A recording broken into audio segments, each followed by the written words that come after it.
Olá, bom dia. O A Notícia de Frente está no ar. Agora são 5 horas e 59 minutos. Vamos conferir. Primeiro eu quero, antes do trânsito, dar bom dia aqui meus colegas. Eu estava morrendo de saudade. Antero Paz de Barros, bom dia. Bom dia, Nayara. Bom dia, Lúcio. Bom dia ao telespectador e telespectadora. Eu já tive a oportunidade de transmitir aqui, inclusive, o recado do Pedrão. Pedrão? Pedrão da Guia, que fez aniversário na segunda-feira. Lembra? Glória, eu assisto todos os dias no programa. Como faz falta aquela Nayara, hein? Devia ter outra mulher lá. Só ela já brilhanta muito, mas outra... Então está dado o recado aqui para o João Dorileu, né? No sentido de fazermos uma bancada de 4 aqui, com 2 mulheres. Pois é, justo, Pedro, obrigada. Lúcio, bom dia. Você também sentiu minha falta como o Pedro? Olha, a saudade aqui foi imensa, viu, Nayara? Você faz muita falta, não só para a gente aqui da bancada, mas para os telespectadores. Mas não é pouca falta, não. Faz muita falta. Gente, é bom começar o dia desse jeito, né?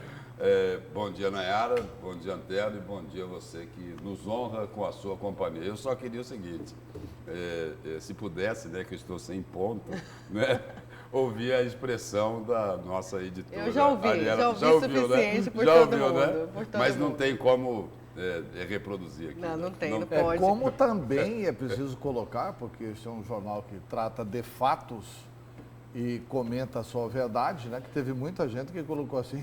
Como tira férias essa moça, né? Não, teve isso também. Olha, né? não é porque então... Não, eu sei. É por causa da saudade que era tarde. E para fazer... A turma falou. E para fazer... Vai tirar férias assim. E para fazer justiça, Antero, nós já temos as 2 mulheres aqui no Notícia de Frente. Já temos. Nayara, entendeu? Que todo mundo conhece. E a Ariela Nunes. É isso que é o seguinte, que se recusa a aparecer no vídeo. Mas um dia a gente ainda vai convencer ela. Falou de novo aí, né? E só para mostrar como é verdadeiro o empoderamento feminino, né? As 2 em posições de comando, né? Uma aqui e outra ali. É isso mesmo. Olha, então depois dessa recepção calorosa dos 2, eu também dou bom dia a você que nos assiste agora, nesta manhã. São 6 horas e 2 minutos e a gente vai com imagens do trânsito agora na capital. Vamos conferir de onde a gente tem as imagens que vêm direto das câmeras da CEMOB, a região ali do Centro Político Administrativo, na verdade na Avenida do CPA, próximo ao Shopping Pantanal, e tem aquele viaduto chamado de Hot Wheels. Tá tranquilo, por enquanto o trânsito nos 2 sentidos, tanto sentido ali centro quanto sentido Centro Político Administrativo, bairros do CPA, está tranquilo. Olha, eu quero começar uma notícia de frente falando sobre o caso Abílio Júnior. Quebra de decoro. Câmara decide na quinta se caça mandato de vereadores de Cuiabá. CCJ emite parecer sobre relatório da Comissão de Ética nesta quarta-feira. A Comissão de Constituição e Justiça da Câmara de Cuiabá vai apresentar numa sessão hoje, quarta, o parecer a respeito do pedido de cassação do vereador Abílio Júnior por quebra de decoro. Faz parte das pautas disponíveis no site da Câmara o discurso do processo, que é o projeto de resolução de autoria da Comissão de Ética que decreta a perda do mandato eletivo do vereador. Após a votação, o relatório vai à análise no plenário na quinta-feira, ou seja, Antero e Lúcio. Novamente, tem que se ler, tem que se apresentar esse parecer da Comissão de Ética, porque já foi apresentado. Agora é o parecer da CCJ. Da Comissão de Constituição e Justiça. Tá certo. Agora é o parecer da Comissão de Constituição e Justiça, que será relatado. O parecer sobre o relatório Sobre o relatório, é para ver se foi obstaculizada a defesa do Abílio ou não, etc. Mas qualquer que seja o parecer, isso vai para plenário. A sessão do plenário pode ocorrer na quinta-feira, mas ela tem que ser convocada com pelo menos 24 horas de antecedência. Então, como vai ser votada hoje na CCJ, ou na quinta-feira, amanhã, ou na terça-feira da semana que vem, estará sendo votado em plenário a cassação do vereador Abílio. E vamos ver como é que vai sair, não é, esse relatório lá do vereador o Wilson Quero Quero, que é o relator lá na Comissão de Constituição e Justiça, diante do que já foi denunciado, né? De que esse processo aí por quebra de decoro parlamentar já estourou todos os prazos, que ele estaria hoje totalmente ilegal, porque ele teria um prazo de 90 dias e já está em quase 120 dias. E o seguinte, o regimento interno da Câmara não pode se sobrepor àquele decreto, né, Antero? O decreto 201. Que é o decreto federal, né? Que regulamenta aí as cassações aí de prefeitos e vereadores. Isso é isso. Agora, eu não tenho dúvida de que o relatório da CCJ deve ser técnico. Deve ser técnico, deve ser jurídico, deve verificar se houve a preservação do mecanismo de defesa do vereador Abílio e deve verificar também essa questão do decreto e dos prazos, né? Mas não significa dizer que a base, né, liderada pelo mais famoso vereador, o flamenguista Toninho de Souza, aliás, a torcida do Flamengo está quente da vida com... Mas eu achei que Espera aí, Antero. Eu acreditei no Bruno Henrique. É Bruno Henrique, não é? Não, que não. Falou que Toninho de Souza. Não. Falou que está em outro patamar. Num outro patamar. O Toninho Mas também. parece que estão querendo colocar o Flamengo lá embaixo, é isso? Na verdade é o seguinte, Lúcio, eu publiquei isso, porque assim, né, o Toninho colocou, era notícia... Não, eu até li. Vamos explicar aqui para o nosso telespectador, porque a gente Não, fugiu. deixa eu colocar a notícia, senão não dá. Vamos explicar, porque são duas coisas separadas. Não, o que do Toninho o nós já vereador divulgamos. Toninho disse nas redes sociais, pois é. Não, mas ele que é o líder do verdadeiro líder do prefeito, é o Toninho. Sim, entendi. É o que defende o prefeito de todas as acusações e é o que lidera a cassação do vereador Abílio. É quem mais quer caçar o vereador Abílio. Que chamou o vereador Ele está Abílio tão famoso... como que é? De perebento? Perebento, né? E isso não é decoro. E nós publicamos o que o Toninho falou. Rigorosamente pegamos o que ele colocou no Instagram e colocamos no site. Aí um internauta reagiu. E nós publicamos também a reação do internauta. O internauta diz que o vereador mancha a imagem do Flamengo. O internauta, por nome Pedro Paulo, reagiu com indignação à declaração do vereador Toninho de Souza, que de forma arrogante se comparou ao Flamengo porque estava causando inveja aos políticos adversários. No soberbo delírio de Toninho, ele se define como um político em ascensão e causa inveja, por isso os seus adversários só pensam em derrubá-lo. Aí, o comentário do internauta, o que o internauta disse? Eu, enquanto flamenguista, repudio a comparação desse sem futuro ao meu Mengão. Conclamo a todos os flamenguistas para fazermos campanha contra a reeleição desse energúmeno. E para contextualizar... Aliás, eu tenho que ir no dicionário para saber o que é energúmeno. Contextualizar, ele disse que as pessoas sentiam inveja dele, assim como sentem inveja da torcida do Flamengo. Seria algo parecido? Não é isso? O nosso telespectador que não assistiu. Inclusive, o seguinte, me parece que está sendo marcada uma audiência lá no Vaticano. Para o seguinte, ele passar esses conceitos de humildade ao Papa Francisco. Comentaram isso aí, eu não sei se procede, não é? Mas comentaram comigo isso daí na rua, não é? Este extremado conceito de humildade do invejado vereador. Olha, só para complementar aquela informação sobre o parecer, o relatório da Comissão de Constituição e Justiça, Lúcio Antero, além do membro, né, do Wilson Quero Quero, como já foi citado, foi designado também pelo presidente Lilo Pinheiro como relator do processo de cassação à Comissão de Constituição e Justiça, integrada pelo vice-presidente Juca do Guaraná e pelos membros suplentes Renivaldo Nascimento, Sargento Joelson e Chico 2000. Como é que é? Repetindo essa informação. Não, os integrantes da Comissão de Constituição e Justiça, diferente da Comissão de Ética, que tem como presidente o vereador Toninho de Souza. Os integrantes, para quem tiver aí curiosidade, fazem parte aí o Lilo Pinheiro, como relator do processo de cassação, e a Comissão de Constituição e Justiça, também integrada pelo vice-presidente, que é o Juca do Guaraná, e pelos membros suplentes, Renivaldo Nascimento, Sargento Joelson e Chico 2000. Renivaldo Nascimento é um intransigente defensor do prefeito Emanuel Pinheiro. E um Juca do Guaraná, onde foi feita aquela reunião, não é? E um grande opositor com a presença do Abílio de muita gente e Isso. tal, né? Que deu aquela confusão Outro toda desafeto com a servidora. Mas vamos colocar o seguinte, quem vota aí é o presidente Juca do Guaraná e o Lilo Pinheiro e o Quero-Quero. É o presidente, Os outros vice, são suplentes. Os outros são suplentes.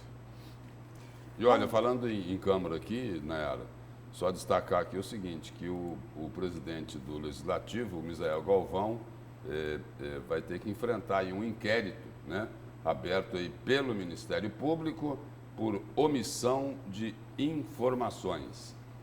Aí esse inquérito civil seria para investigar o presidente da Câmara por um suposto ato de improbidade e dano aos cofres públicos por omissão de informações relacionadas ao perdão de dívidas de empresas do transporte coletivo. Olha só, hein?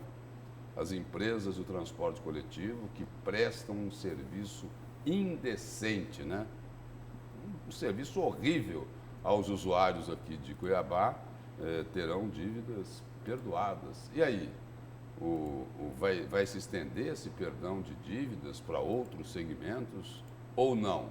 E aí o presidente da Câmara, ele explicou o seguinte, olha, o Ministério Público está equivocado, nós já prestamos aqui as informações e dentro do prazo aqui que eles pediram, e aí tem uma outra informação de que esta mensagem aí do prefeito, da prefeitura, acabou não sendo votada pelo Legislativo, porque ela foi retirada da tramitação pelo líder do prefeito na Câmara, o vereador Luiz Cláudio, uma vez que essa matéria aí recebeu um parecer pela rejeição na Comissão de Constituição, Justiça e Redação lá da Câmara Municipal de Cuiabá. Mas o que chama a atenção é o perdão aí para dívidas de empresas de transporte coletivo. Mas se não foi votado, é tentativa de perdoar. Se não foi votado, não houve o perdão. Não houve perdão porque não foi votado. Porque não foi votado. Né? Vamos aos destaques de vocês, Antero. Vamos começar com o seu destaque. Tá, o meu destaque é uma entrevista fantástica do senador Álvaro Dias ao jornal Folha de São Paulo. Ele dá uma entrevista de página inteira na Folha de São Paulo, onde ele acusa o presidente Bolsonaro de abraçar chantagistas, de não dar liberdade a Moro e de, assim, se há chantagistas, tem que denunciá-los e não fazer negociação com eles. Ontem, só para explicar, o Senado deveria ter votado a derrubada ou não do veto do Bolsonaro. Só não votou por quê? Porque os que querem derrubar o veto e tem maioria, aliás, os que querem manter o veto e tem maioria para manter o veto, eles não aceitam a negociação do Bolsonaro com Davi Alcolumbre, com Rodrigo Maia e com aqueles do comando, que são, evidentemente, os verdadeiros chantagistas do Congresso Nacional. Então, o Grupo Muda Senado quer que seja mantido o veto, mas sem dar nenhuma contrapartida a essa gente. É isso. E o seu, Lúcio? Meu destaque é que o governo tentou patrolar, quis aprovar rápido, rápido não, né? Tentou aprovar ali de todas as formas aquele polêmico projeto, o Cota Zero, mas acabou não dando certo. Na última hora, o governo acabou sendo coerente e num acordo com os deputados lá da Assembleia Legislativa, decidiu retirar o projeto Cota Zero de tramitação lá do Poder Legislativo. E finalmente vão fazer o que era para ter sido feito já. Vão fazer um estudo sobre os impactos dessa medida, de fechar a pesca aqui por 5 anos, né? Me parece que essa é a ideia lá defendida no projeto. E aí a polêmica foi muito grande, porque tem aí os pescadores, né?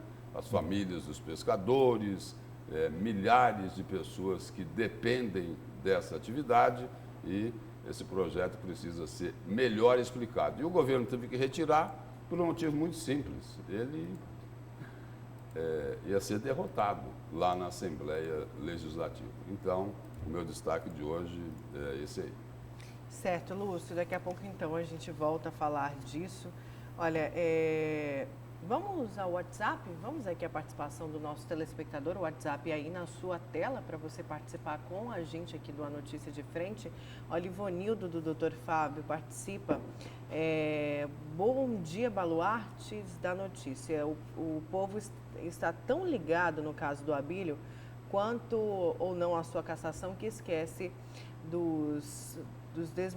ele fala desmazelos, né, que o governo vem fazendo. Ainda bate na tecla que não houve aumento de imposto, desigualdade para servidores e poderes privilegiando somente uma banda.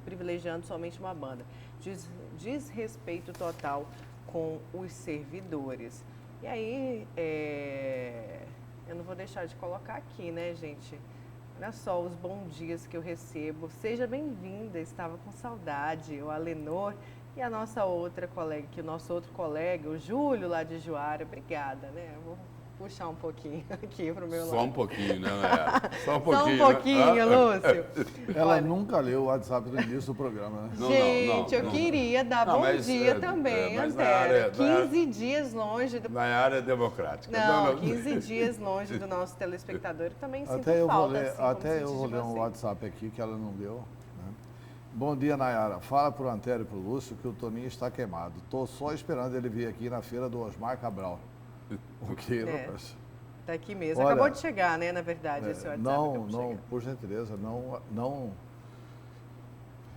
cobre do seu vereador, mas não agrida nenhum parlamentar, porque estou só esperando vir aqui no Osmar Cabral, né? Pode até ser para dizer para ele, olha... eu creio que seja isso. E aí, eu acho que a observação aí do telespectador aí, como é o nome dele, Antero? Não deixou. Não, tudo bem. A observação do telespectador é o seguinte, é porque tem muita gente, muitos homens públicos, né, que têm dificuldade de andar em público. Por exemplo, vamos pegar um exemplo aqui de Cuiabá. Tem muita gente que tem dificuldade de ir a um banco, né? De ir a um restaurante, de ir lá na Feira do Porto, no domingo de manhã, 8h30, 9h da manhã, tem dificuldade. Porque eles sabem que vão ouvir e vão ouvir muito. E muito, né, Lúcio? Olha, você falava ali do Cota Zero, que é o destaque do Lúcio daqui a pouco, e ainda falando de governo do Estado, eu quero ir aqui para o GD, para o portal Gazeta Digital. Vamos à tela aqui do GD, por favor. Governo do Estado fecha janeiro no azul e já guarda dinheiro para pagar o 13º salário.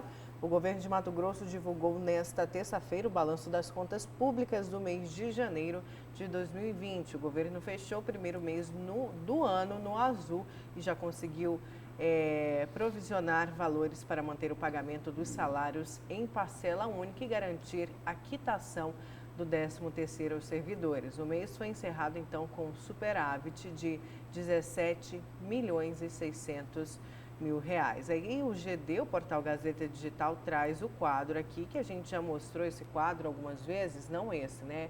Outros parecidos com o que é repassado, com o que o governo do Estado gasta. E tem aí repasse obrigatório aos poderes, como o Tribunal de Justiça, Assembleia, tem também repasses especiais, investimentos, tem o salário dos servidores, enfim, tem aí o quadro com as despesas do mês de janeiro do governo do Estado e lá no final, superávit de janeiro, fechando ali no verde, com a cor verde, 17 milhões de reais.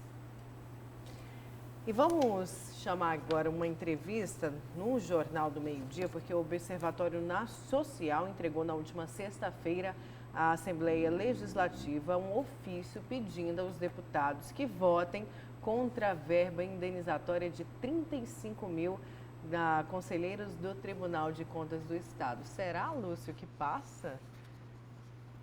Sei não, viu? Mas vamos conferir mais. Já passou. Já passou. Vamos... Não. Vamos conferir mais aí na entrevista que o Lúcio fez. Como é que eles vão negar?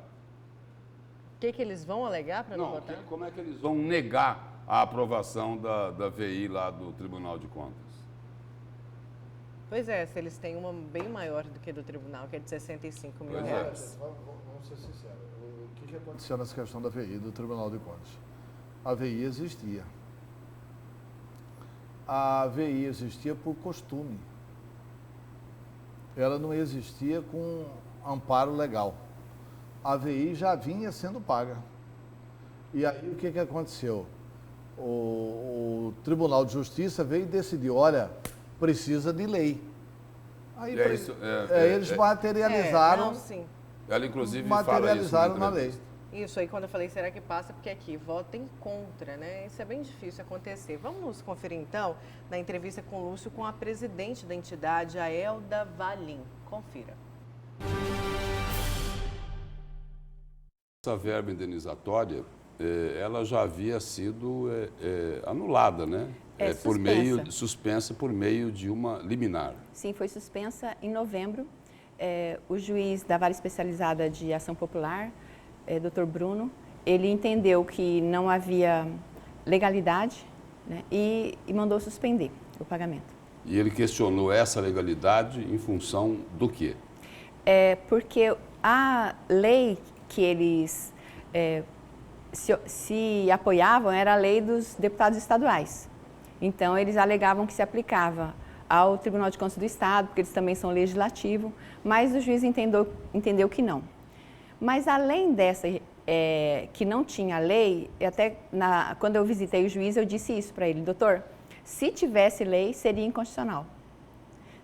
Entende? Então, não é só a lei, que agora o Tribunal de Contas mandou um projeto de lei, ele diz isso, regularizar, quase que assume o que estava realmente errado, quando a gente questionou, né? Assumiu que está errado, uma confissão quase, só que agora ele acha que vai resolver com a lei, mas não resolve, porque fica em inconstitucionalidade.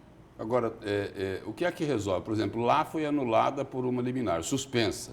Foi suspenso sim. O pagamento da verba indenizatória por uma liminar. Agora, envia o projeto de lei. O que é que muda de uma coisa para outra?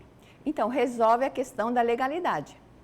Então, agora não é mais ilegal porque tem uma lei aprovada na Assembleia que prevê que até 50%, a gente está falando 35 mil, mas a lei ela diz até 100% da remuneração. Então, a gente pode chegar até 35%. Mas essa lei, ela padece de uma série de problemas. Essa lei ela já é inconstitucional lá de 2006, quando ela foi criada para remunerar os servidores da área fim, para que eles viajam para o interior, fazem auditorias, e aí eles receberiam essa verba indenizatória ao invés de diária, para facilitar o controle. Mas tem um problema grave que é a falta de prestação de contas, né? Então, a ausência de prestação de contas, essa lei já é inconstitucional, já é passível de ser questionada. Agora, o problema desses penduricalhos, desses privilégios, é só lá no Tribunal de Contas ou nós temos isso em outras instituições, em outros poderes, presidente? É uma boa pergunta, Lúcio, porque realmente o problema é que se proliferou essa verba indenizatória, né? Então, no interior, vereadores, prefeitos, até secretários de governo, né? Eles estão municipais, eles recebem, e outros servidores, outras carreiras, então criou assim uma casta. Existe o que tem a VI, duas classes de servidores, o com VI e o sem VI. E o sem VI é justamente o professor, o servidor da saúde, que não tem esse privilégio, né? Então, o que a gente questiona principalmente o Tribunal de Contas do Estado. Por que, Lúcio, nós começamos por lá? Porque quando a gente vai... Isso aconteceu, o Observatório já fez isso, pediu para os deputados a prestação de contas da VI deles, que é 65 mil. Então, eles disseram, o Tribunal de Contas diz que não precisa prestar contas, né? Então, e realmente tem uma decisão orientativa 29/2011, que diz que você pode deixar de prestar contas se a lei prevê isso. A lei pode prever que você não precisa prestar contas, só que seria uma lei inconstitucional. E a gente volta, bom, o Antero fez um resumão também do que ela falou um pouquinho ali, Antero, e a pergunta que eu fiz para o Lúcio, né? Claro que é difícil vetar, como diz aqui o texto. Foi o pedido à identidade que os deputados votem contra, mas isso vai ser bem difícil. Eu fiz um questionamento ontem à presidente aí do Observatório Social aqui de Mato Grosso, a Elda Valim. Foi uma pergunta que, na realidade, vai embutida aí uma sugestão de algo que poderia ser de grande valia, de interesse público, né? De repente, o Observatório Social se debruçar para levantar os custos aí de verbas indenizatórias e de outros penduricários em todos os poderes e instituições aqui de Mato Grosso, não é? Porque é o seguinte, isso daí não é para o funcionário menos graduado, não. O professor, né? Outros servidores, daí é só para a turma lá de cima, né? Entendeu? Muita gente que é de cargo comissionado, que é de cargo de confiança, que tem aí altas verbas indenizatórias. Então, se esse levantamento fosse feito, seria uma informação assim relevante, de alto interesse público, né? Para saber o quanto é que os poderes e instituições gastam de verbas indenizatórias, de penduricalhos e de outros privilégios que eles têm, que o conjunto do funcionalismo público não tem. Por exemplo, não tem RGA? Ainda não é? Estão aguardando, né? Pelo menos lá no Poder Executivo não tem. Essa somatória causaria aí um desconforto enorme, principalmente entre os servidores. Lúcio, eu tenho certeza disso. Além de causar aí terror para a gente como pagador de impostos, as pessoas como sociedade que ali enfrentam, né, toda a precariedade, por exemplo, da saúde pública do Estado. Iria dar um valor significativo, apesar de que quem recebe isso é a minoria dos servidores públicos, né? Olha, como a gente não deixa aqui telespectador sem resposta, chegou pergunta para você, Antero, pelo WhatsApp. Você também é o nosso convidado para participar. O WhatsApp aí na sua tela. Vamos então a participações. Bom dia, Nayara. Estou feliz pelo seu retorno ao comando. Obrigada. Pergunta ao Antero, por que a raiva do Toninho de Souza? Seria porque ele saiu da Gazeta? Não, olha, só para informar aí o telespectador, eu não coloco o nome, né? Não. Só para informar o telespectador, quem sugeriu a contratação do Toninho aqui no Grupo Gazeta de Comunicação fui eu, há muito tempo atrás. Né? O Toninho tinha sido demitido da TV Centro-América e eu sugeri ao Dorileu, naquela oportunidade, antes dele começar no Grupo Gazeta, que trouxesse o Toninho para cá. Eu sempre disse, nas críticas que faço, que eu considero o Toninho bom jornalista, bom apresentador, bom repórter, bom narrador de futebol. Agora, como vereador, tem deixado a desejar. Desculpe, mas nós estamos criticando a atuação dele como vereador. Não estou falando aqui da condição jornalística do Toninho de Souza. E não tenho nenhuma raiva do Toninho, sou até amigo dele, ou me considero assim. Pode ser que ele, de lá para cá, desconsidere. Eu quero só reforçar, Nayara, que o Antero colocou. Eu também penso a mesma coisa. O atual vereador Toninho de Souza é um excelente profissional, um grande jornalista, já prestou um grande trabalho. Mas o seguinte, nós estamos aqui para noticiar, para informar, para opinar. E o seguinte, o que a gente tem colocado hoje é que, como vereador, ele não tem respondido aos anseios da sociedade. E a prova disso é o volume, assim, exagerado, né? Não digo exagerado, né? Altíssimo de críticas que ele tem recebido pelo comportamento que ele tem adotado lá na Câmara Municipal de Cuiabá. Você, Lúcio, exaltou aí o profissionalismo dele, né, como jornalista. E temos algumas mensagens, eu vou colocar só essa para a gente encerrar esse assunto, do nosso telespectador falando que ele não fez isso com os colegas. Andréia, bom dia, Nayara, seja bem-vinda. Obrigada, Andréia. Antero, o que dizer sobre a fala do Toninho que os velhos jornalistas Gagá estão com inveja do sucesso dele, por ele ser muito famoso. Agora ele, como jornalista, em primeiro lugar, atacando a sua classe. Deveria ter vergonha. Outra pessoa também, algumas outras pessoas mandaram mensagens nesse mesmo estilo de colega aí, atacar a profissão, atacar a classe como um todo. Vamos trocar aqui um pouquinho de assunto. Deixa eu só achar aqui a participação do nosso telespectador que falava sobre essa entrevista. Não estou achando? Bom, daqui a pouco a gente volta. Vamos aqui, olha. A presidente disse que a saúde municipal não via para os funcionários. Tem sim, eles recebem um tal mensalinho, diz aí o nosso telespectador através do WhatsApp. Não tem VI para os não tem VI, Bom, tem mais participação. Nayara, a verdade, esses poderes não estão nem aí com os menos favorecidos. Querem esbanjar privilégios, eles têm que estar em harmonia. O Ivonildo aí, do doutor Fábio. Nesse ponto, eles estão em harmonia. Todos têm a verba financeiramente, mas só precisa deixar bem claro o seguinte, que essa questão aí da gratificação lá na saúde não é verba indenizatória, não. Não é verba indenizatória. Não se pode confundir. Ali é o seguinte, é uma gratificação por produção. O caso da verba indenizatória é outra coisa totalmente diferente.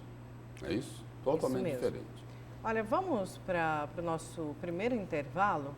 Que horas são? São 6 horas e 31 minutos. Temos imagens aí do trânsito de algum ponto aqui da capital, através das câmeras da CEMOB, ali no Despraiado, no viaduto do Despraiado. A gente já vê um movimento maior aí de veículos, mas trânsito segue tranquilo. A gente já volta com a notícia de frente. Contamos aí com a sua participação. O WhatsApp está aí na sua tela. Pega a caneta, papel, anota, já salva no celular e manda para a gente a mensagem que a gente põe você no ar.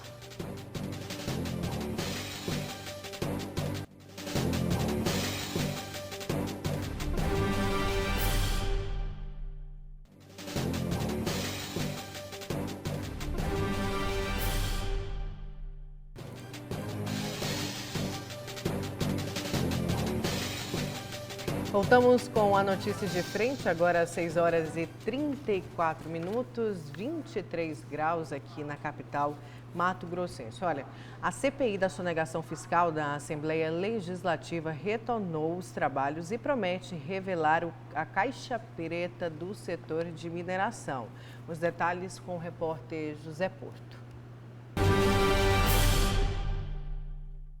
A CPI da sonegação fiscal retomou os trabalhos nesta terça-feira na Assembleia Legislativa e com alguns pontos políticos interessantes, como a visita do presidente da Casa, Eduardo Botelho, para dar um reforço, um peso à própria comissão. Por outro lado, é claro que já há a convocação de pelo menos empresas, líderes empresariais, segmentos, para prestar informações, depoimentos à própria CPI.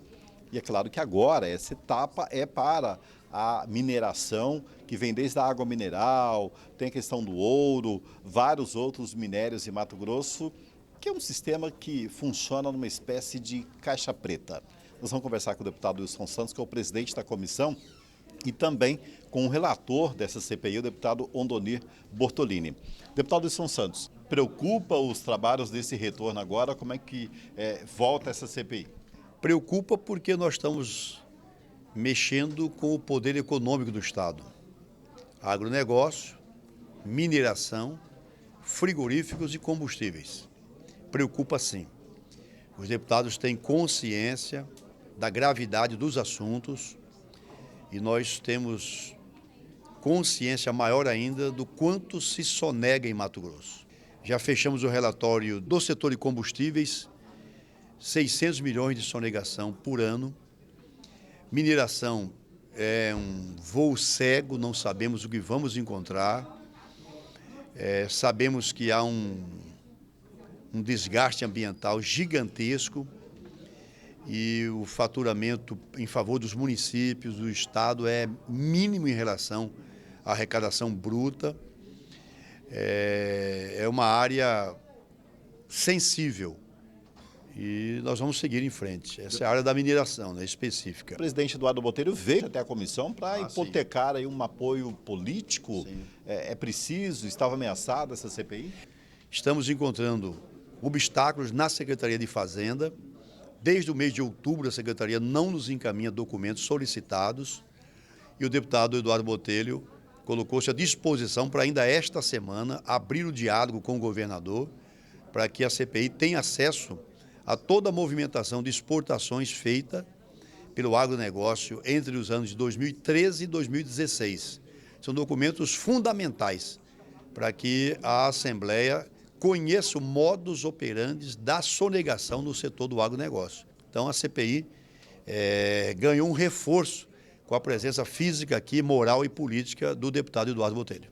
Muito obrigado, deputado Wilson Santos. A gente conversa agora com o deputado Ondonir Bortolini, que é o relator dessa CPI e que comenta, inclusive, sobre os convocados para os trabalhos. A próxima reunião já está marcada para o dia 10. Foram convidados 15 convite aos mais diversos segmentos da mineração ligado à água mineral, à brita, ao calcário, ao minério de ouro, enfim, todos os minérios. E aqui também foram convidados presidentes das cooperativas do nosso estado e também alguns prefeitos, para eles virem aqui para contribuir, para vir esclarecer o que essa mineração representa para o município e o que é realmente que efetivamente elas contribuem. Nós temos informações aqui de algumas mineradoras que são multinacionais, que elas controlam através da sua contabilidade, onde recolhe o SSQN aos municípios, que é uns valores bem representativos.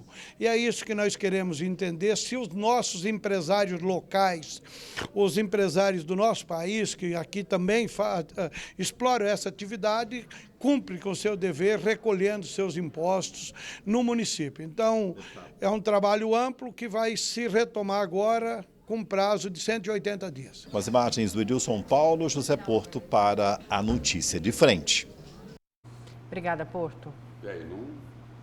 E não chega à Assembleia, a CPI da sonegação, não chega ao Tribunal de Contas as informações sobre as exportações do agronegócio de 2013 a 2016, em torno aí de quase 180 bilhões de reais. E aí, eu quero destacar aqui uma frase ali do deputado Wilson Santos, que é o presidente dessa CPI da sonegação, quando ele diz o seguinte: olha, nós precisamos dessas informações para a gente descobrir como é que é o modus operandi do setor do agronegócio aqui em Mato Grosso. Olha, vamos separar aqui o seguinte, ali são os grandes exportadores, não é isso?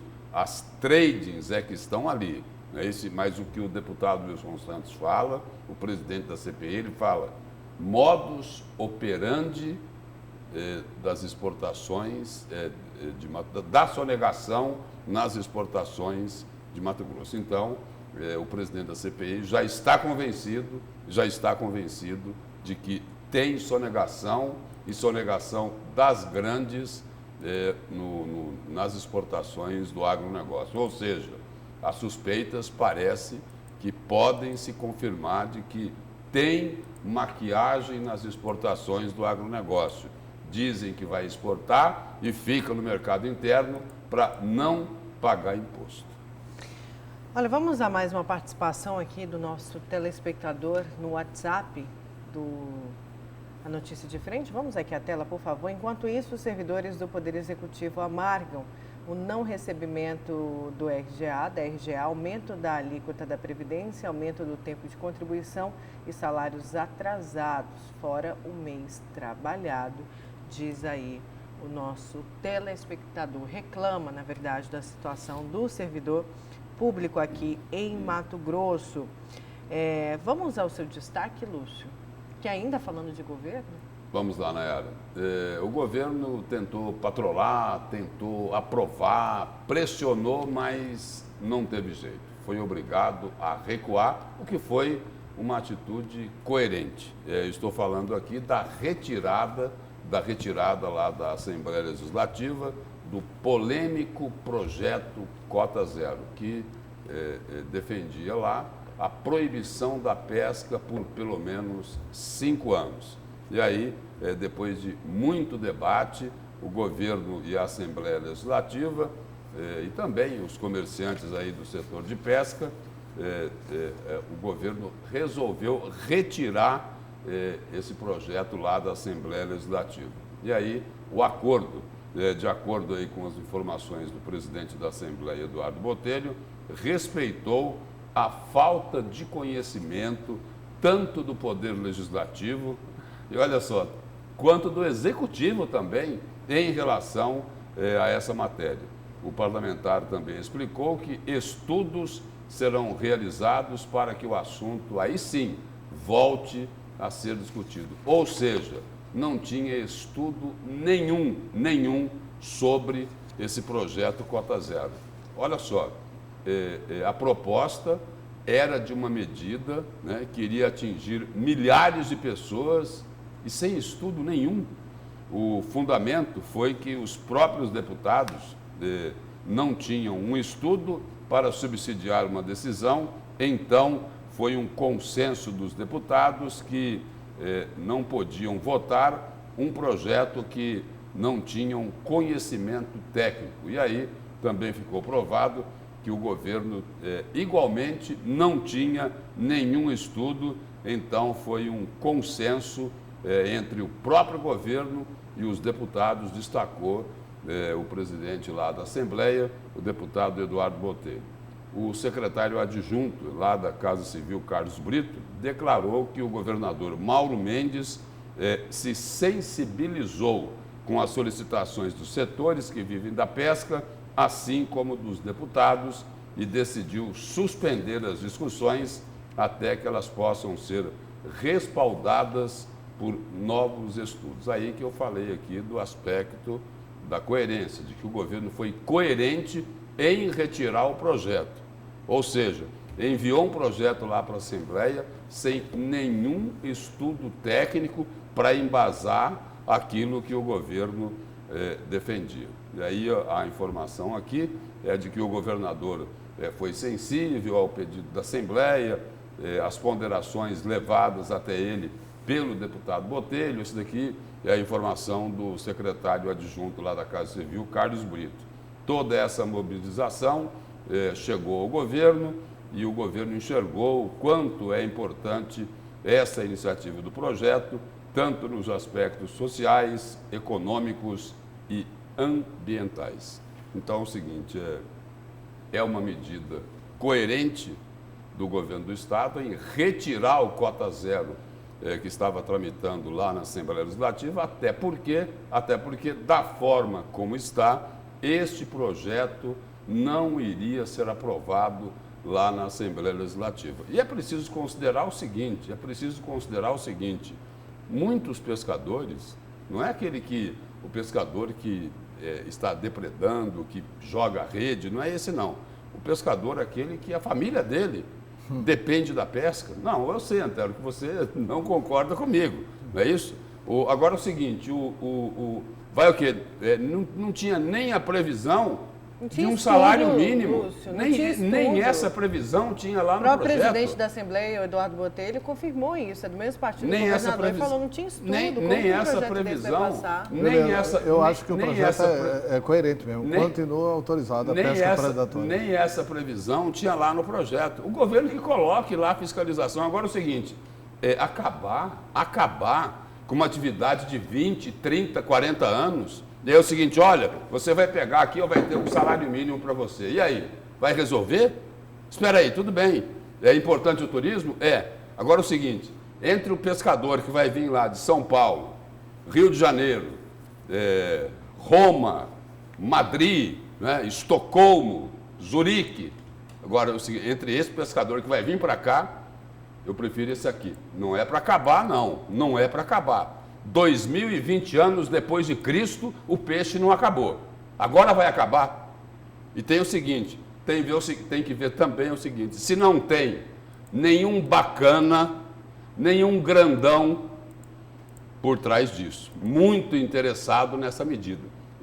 Tudo bem, o turismo é importante? Sim. Vai gerar muitas divisas para o Estado? Sim. Mas é preciso aí encontrar uma forma de conciliar esses interesses. O que não pode é acabar com a atividade desse pescador que está aí há 20, 30, 40 anos e depende disso para sustentar a família dele. Agora, vou ouvir o outro lado. Mas antes, eu só queria lembrar também... Não, não o outro lado não, porque assim, eu não vejo coerência nenhuma do governo nisso. Coerência como? Se o governo retirou o projeto. O governo cedeu às pressões da Assembleia. E a Assembleia cedeu às pressões populares. Evidente que tem gente envolvida nisso. Tem um pequeno grupo de pescadores profissionais, não é assim, milhares e milhares e milhares de pessoas. Não tem milhares. Não tem 2.000 pessoas envolvidas nisso. É só checar a carteirinha de pescador e ver quem é que é pescador de verdade. Quer dizer, mas ainda assim, tem que ter um projeto para essa gente, tem que ter um projeto para essa gente. Ah, mas o governo então tem que fiscalizar os rios. Olha, está autorizada a pesca predatória. Essa que é a mensagem que a Assembleia passa e que o governo passa. Está autorizado. Pode fazer pesca predatória à vontade. Pode colocar rede, espinhel, porque não tem condições. Quantos rios tem Mato Grosso? Não tem condições de fiscalizar a pesca predatória. Quantos fiscais vão ser precisos? Quantos rios tem em Alta Floresta? Quantos tem em Juína? Quantos tem em Sinop? Quantos tem no Araguaia? Quantos tem em Rondonópolis? Quer dizer, tem rio demais em Mato Grosso para você fiscalizar tudo. Antero, você né? tem a posição, mas você há de convir que faltou, sim, um projeto mais completo, isso com já estudo. reconheci, Pois é, você reconheceu isso. Desde Faltou. o início. Como que o governo manda algo que vai impactar a vida de mais de 200.000 famílias e não faz um estudo completo? 200.000 famílias? 200.000 famílias é o dado que, inclusive, as entidades que representam o segmento trazem. São 200.000 famílias que vivem da pesca em Mato Grosso. Então eu vou afirmar aqui, sem ter os números. 200.000 famílias é um dado espalhafatosamente mentiroso. Não sei qual entidade trouxe isso, mas a entidade que trouxe isso... Quem representa os segmentos, inclusive as mulheres que fizeram muita pressão ali em cima dos deputados. A Nilma, que é da Associação dos Pescadores, 200.000 famílias, dá quase 1 milhão de pessoas impactadas. Mato Grosso tem 3 milhões, quer dizer, não tem 3 milhões, não tem 1 milhão de pessoas impactadas em Mato Grosso por causa da questão da pesca. É só fazer esse levantamento onde? Na SEMA. A SEMA é onde emite a carteira de pescador profissional e amador. Retira os amadores, porque não estamos tratando aqui desse pescador que vem de Roma, de Varsóvia, etc. e tal. Vamos tratar só do profissional, que esse que é o atingido, né? Esse profissional é que merece o projeto. O amador não tem que ter projeto nenhum para ele. Tem que ter projeto de sobrevivência para pescador amador. Esse pesca de vez em quando. Tem que ter projeto para quem vive disso. E quem vive disso é muito pouca gente. Vamos, então, à participação do nosso telespectador que participa aqui do A Notícia de Frente, é o Marcelo. Sou filho de Barão de Melgaço, não concordo com a posição do Lúcio. O peixe já acabou, é muita pesca predatória e muitos pesqueiros, desde Santo Antônio até Transpantaneira. Por exemplo, o cantor Leonardo foi pescar em Barão, onde é o lugar de peixe, não pegou nenhum bagre e voltou frustrado. Tem mais participação só dando um aqui? detalhe, eu cansei de ver, eu nunca fiz isso, mas assim, como cuiabano, passava pela ponte Júlio Miller, você tinha ali pescadores amadores pescando de cima da ponte e pegava pintado, dourado, caixara, pegava tudo ali de cima da ponte. Olha, eu prefiro... Hoje em dia não existe. Eu prefiro o seguinte, viu, Nayara? Mas não é só por causa da pesca também, não. É por outros eu prefiro o seguinte, que o cantor Leonardo, ele volte frustrado lá para Goiânia, né? Prefiro isso, que ele volte frustrado para lá, mas eu não quero ver estes pescadores, aqueles que realmente dependem dessa atividade para sustentar a família, serem jogados praticamente na miséria, sem ter para onde correr. É isso, entendeu? Tudo bem, nesse movimento aí, como o Antero colocou, tem gente interessada, usando esse pescador aí, o que precisa da atividade como massa de manobra, concordo, existe isso também. Então, é preciso separar o joio do trigo.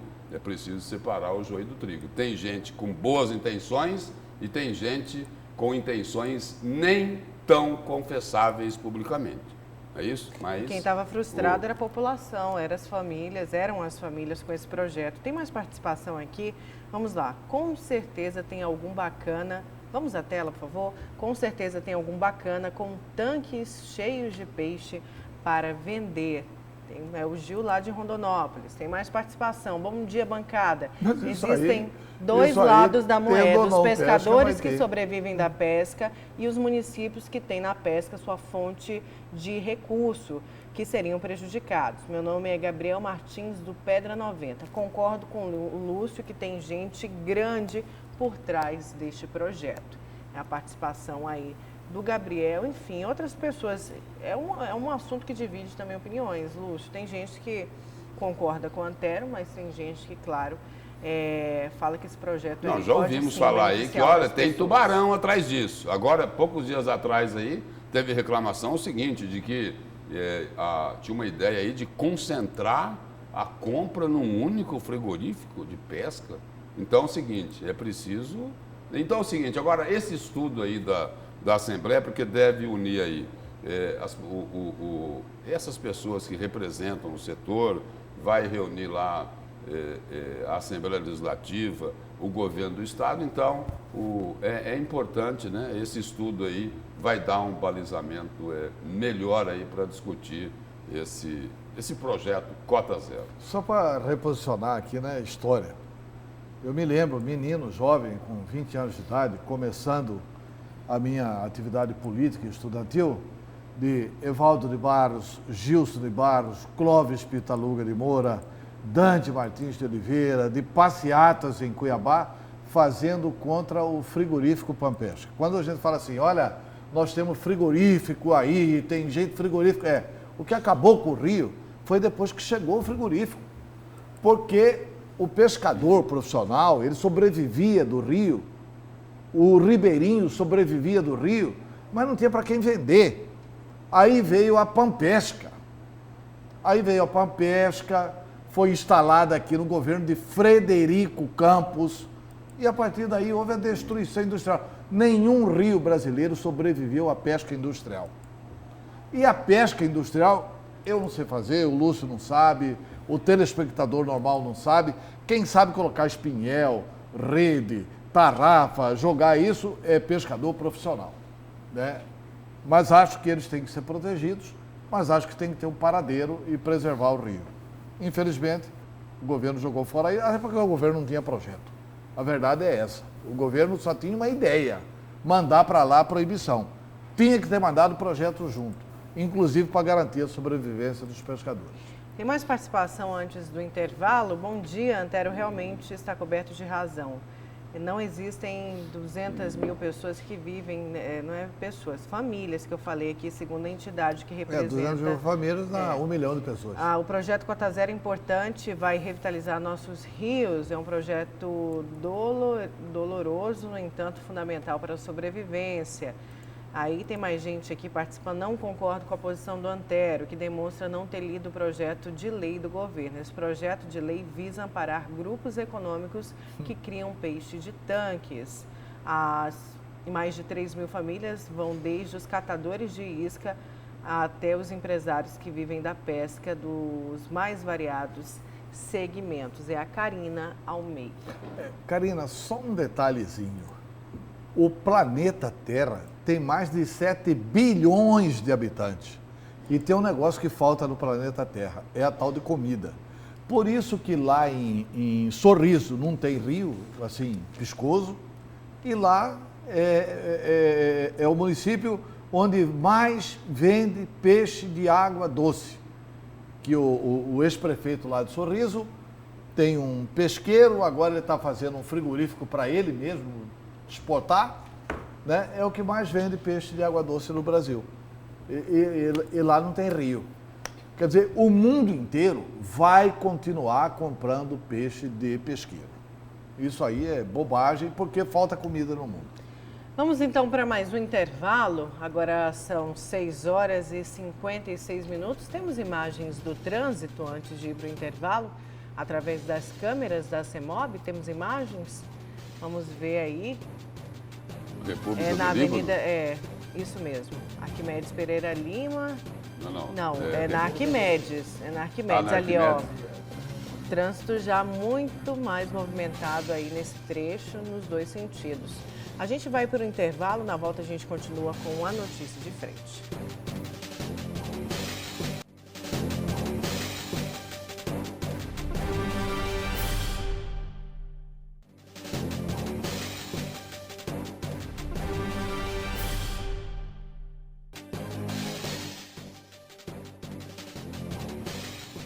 Voltamos com a notícia de frente, agora são 6 horas e 58 minutos. Olha, vamos aqui para o GD, para o portal Gazeta Digital, falar de José Riva, que paga a primeira parcela de 15 milhões da colaboração premiada. O ex-presidente da Assembleia Legislativa, José Riva, pagou na semana passada a primeira parcela do acordo de colaboração premiada que fez com o Ministério Público Estadual e que foi homologada pelo TJ. Foram pagos aí 15 milhões. O montante irá para o Fundo do Sistema Penitenciário de Mato Grosso. Ainda faltam 6 parcelas a serem quitadas pelo agora colaborador da Justiça. Riva teve que devolver 92 milhões em seu acordo de colaboração. E eleitores com... E aí tem uma diferença. Não é? Por exemplo, essa semana eu li aí uma notícia de que o Ministério Público Federal, a Justiça Federal, está pedindo para dar uma olhada lá na delação do Alan Maluf, porque desconfiam que ele não está cumprindo. Foi a Justiça Federal, o ministro Marco Aurélio Marco Aurélio de Mello, que foi quem homologou a delação, mandou uma carta para a 7ª Vara Criminal de Cuiabá, porque ele não está cumprindo os pagamentos feitos pela delação. O que significa dizer o seguinte, traduzindo, Alan Maluf pode voltar para a prisão. E também, por exemplo, não faz muito tempo, tinha um questionamento sobre o próprio acordo de colaboração premiada do ex-governador Silval Barbosa. Teve esse questionamento, ele queria trocar, ele tinha oferecido lá uma forma de pagamento, queria trocar por outra, então, cheio de problema aí naquilo que eles combinaram em devolver aos cofres públicos. Nesse caso aqui, a delação aqui do ex-deputado José Riva continua ainda sob sigilo, né? Foi homologada dias atrás e já começou a devolver o dinheiro. Vamos esperar aí que não tenha o mesmo problema dessas outras delações premiadas aí. Parece que o dinheiro ele já devolveu 15 milhões e agora está colocando os imóveis que ele citou na delação à disposição. Imóveis aqui em Mato Grosso e também em outros estados. Inclusive, a reportagem foi do Mídia News, apurou de que esses 15 milhões, Antero, teriam vindo da venda de uma fazenda lá em Juara.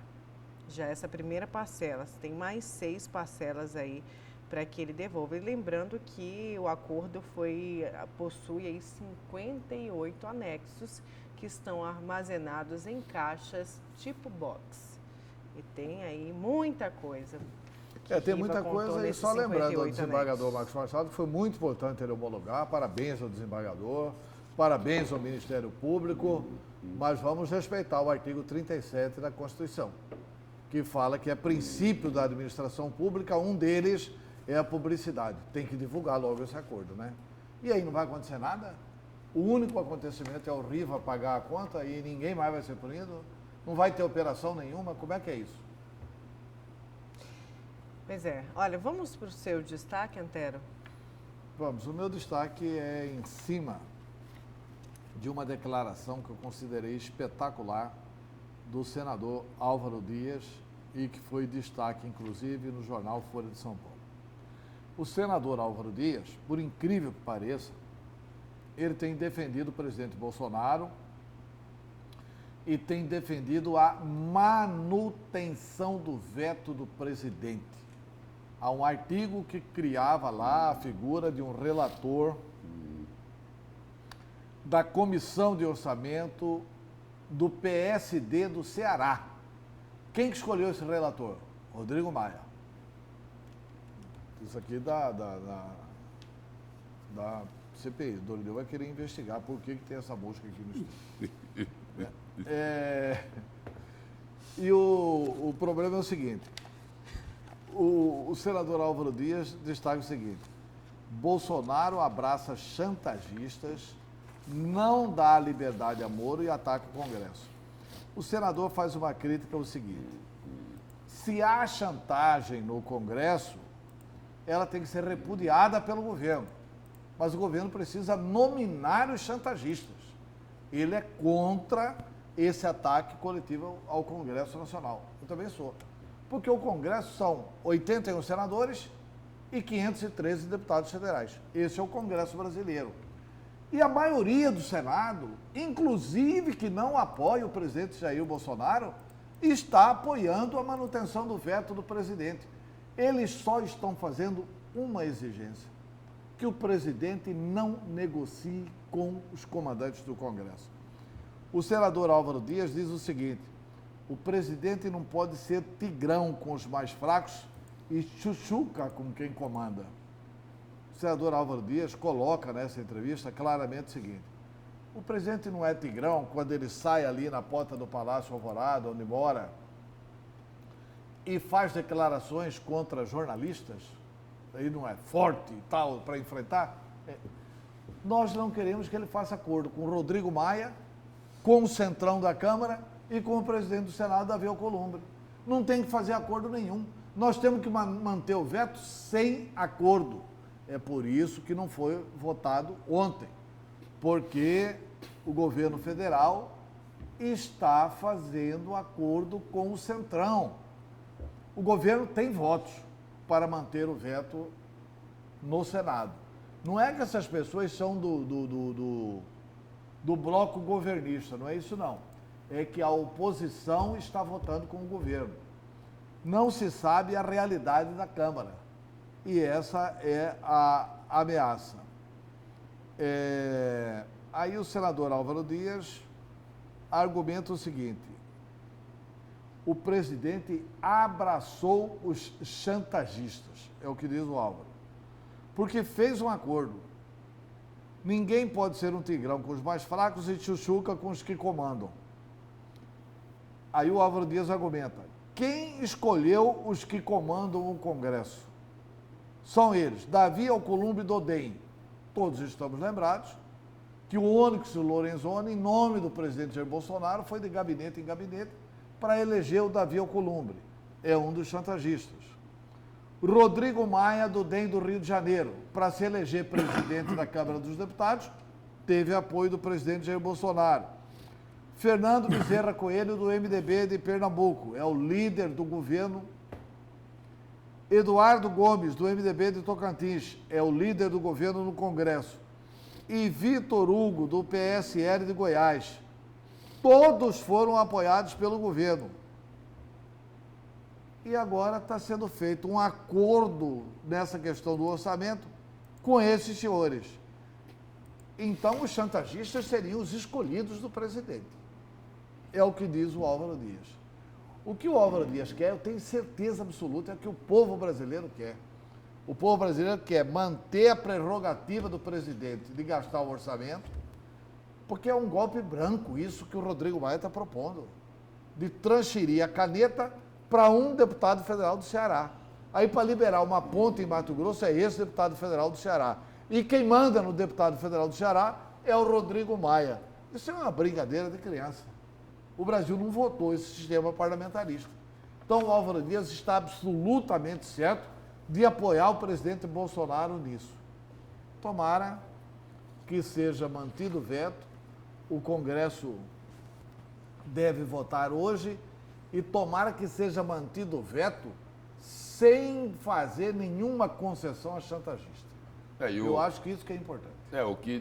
O que o presidente Jair Bolsonaro votou foi lá aqueles 30 bilhões de reais para que esses que foram chamados de chantagistas gastassem da forma como bem entendessem nesse ano eleitoral. O que todo mundo espera é isso que o Antero falou e que o senador Álvaro Dias prega, que seja mantido o veto do presidente Jair Bolsonaro a essa farra com 30 bilhões de reais. O que ninguém quer é que os 30 bilhões se transformem em 15 bilhões de reais. Porque aí é o seguinte, aí só vai ter uma mudança de valor. A chantagem vai ficar pela metade do preço. Mas a chantagem continua. A chantagem não pode vencer. Ela tem que ser derrotada. O presidente devia... duas coisas. Ele deveria aproveitar o seu prestígio, a sua popularidade, que o Bolsonaro ainda tem muito prestígio junto à opinião pública, e aproveitar essa boa vontade da oposição e lutar pela manutenção até porque do veto, e sem negociar, e deixa cada um colocar a cara a tapa lá. Até porque é o seguinte, vai chegar um momento aqui, que os chantagistas terão que ser enfrentados, porque senão não será possível salvar esse país. Aí vai ser essa turma, os que foram chamados de chantagistas, que são aí os legítimos representantes da banda podre da classe política brasileira, que vão continuar dando as cartas, fazendo aquilo que eles bem entendem, olhando para o próprio umbigo, defendendo os próprios interesses e a sociedade que se dane. Vamos aqui ao WhatsApp, vamos à participação do nosso telespectador. Bom dia, bancada. Sou o Denir, do Jardim Tororó, em Várzea Grande. O Riva só está devolvendo parte do que ele roubou de Mato Grosso. Mais participação sobre o Riva. Bom dia, está valendo a pena roubar dinheiro público, porque estão dividindo em parcelas mais do que as Casas Bahia. Sou o Francisco, aqui do Bosque da Saúde. Tem gente ainda repercutindo cota zero. Bom dia, bancada. Antero, a respeito de pescadores, vocês sabem sobre Diamantino, Alto Paraguai, Nortelândia, onde o senhor Blairo Maggi está criando um oásis, um dos maiores empreendimentos em piscicultura do Brasil. Não estariam os defensores trabalhando para o senador, o ex-senador, né? Não, Jarbas Lisboa, é a participação aí do nosso telespectador. Eu quero mandar um abraço também para o Roberto Magalhães, do Residencial Paiaguás. Ele manda mensagem aqui, Lúcio, e ontem eu, voltando para Cuiabá, num voo de noite, encontrei o Roberto com a família e o meu filho não parou quieto um minuto, o Lúcio conhece bem, e brincou ali com a Isabela, que é a filha do Roberto, uma graça de menina, e muito obrigada por todo o acolhimento e eles que foram tão carinhosos com a gente ali no voo, porque quem tem criança sabe, quando não para, a mãe também não para, não é isso, Lúcio? E agradecer a participação dos nossos telespectadores aqui. Olha, tem mais uma participação antes da gente encerrar. Vamos? Bom dia. O Congresso podre de hoje está pedindo 30 bilhões para bancar o Poder Executivo nos próximos anos. Quanto será? Pergunta aí o Laércio Lúcio Sorge. Vamos aqui. Dá tempo de mais uma notícia? A Ariela está falando aqui com a gente. Qual que é a notícia, Ariela? A última notícia... Tem uma informação aqui. Dos congressistas, é isso, Lúcio? Não. Não, por favor. Não, aqui é uma informação aqui de que a associação, né, sobre aquela declaração do ex-governador Silval Barbosa lá na Câmara de Cuiabá, na CPI do Paletó, a Associação do Ministério Público publicou aí uma nota de repúdio e lembrou aí o legado do procurador e alerta que Silval Barbosa está tentando embaralhar os fatos aqui em Mato Grosso. E a Associação do Ministério Público lembra que Paulo Prado fortaleceu o GAECO e fez várias operações. Isso daqui é reconhecido por todo mundo, né? O procurador Paulo Prado fez, sem dúvida, um grande trabalho à frente do GAECO, né? Deixa aí, tem um grande legado da atuação dele no Ministério Público Estadual. Disso ninguém discorda. O que causou espécie foi o que o ex-governador Silval Barbosa disse, o seguinte: na condição de governador, ele falou, olha, eu vim aqui para dizer o seguinte, que eu estou sendo extorquido e chantageado por deputados que estão exigindo propina para que as obras possam continuar. Tudo bem, todo mundo sabe que Silval Barbosa não é inocente, né? Ele não pode ser colocado como inocente porque teve que fazer delação premiada para não ficar na cadeia. Mas o que causou espécie é o seguinte, era um governador dando esta informação a um procurador que era o chefe do Ministério Público na época. Aí foi colocado para ele, olha, você tem que formalizar. Ele não formalizou, mas é sempre assim, chega uma informação gravíssima como essa, e aí é o seguinte, se a pessoa não formalizar, não acontece nada, mesmo essa pessoa sendo o governador do estado, é o que se questiona isso. Olha, e a última notícia aqui, que ainda repercutindo, 7 dos 11 congressistas de Mato Grosso confirmam voto a favor do veto de Bolsonaro. E com a sessão que deve decidir sobre o controle aí dos 30 bilhões no orçamento deste ano, ainda em curso, 5 dos 8 deputados federais e 2 dos 3 senadores de Mato Grosso já manifestaram apoio à manutenção do veto do presidente Jair Bolsonaro. Pela Câmara, já manifestaram a favor da manutenção do veto os deputados federais José Medeiros, Neri Geller, Leonardo Albuquerque, Emanuelzinho e Nelson Barbudo. Já os MDBistas Carlos Bezerra e Juarez Costa não quiseram se manifestar, assim como a deputada Rosa Neide, do PT, que deve acompanhar a orientação do seu partido e votar pela derrubada do veto. Já no Senado, o senador Wellington Fagundes e a senadora cassada Selma Arruda, que ainda está no cargo, já anunciaram que vão apoiar o veto do presidente. Jaime Campos não se pronunciou. Então vamos...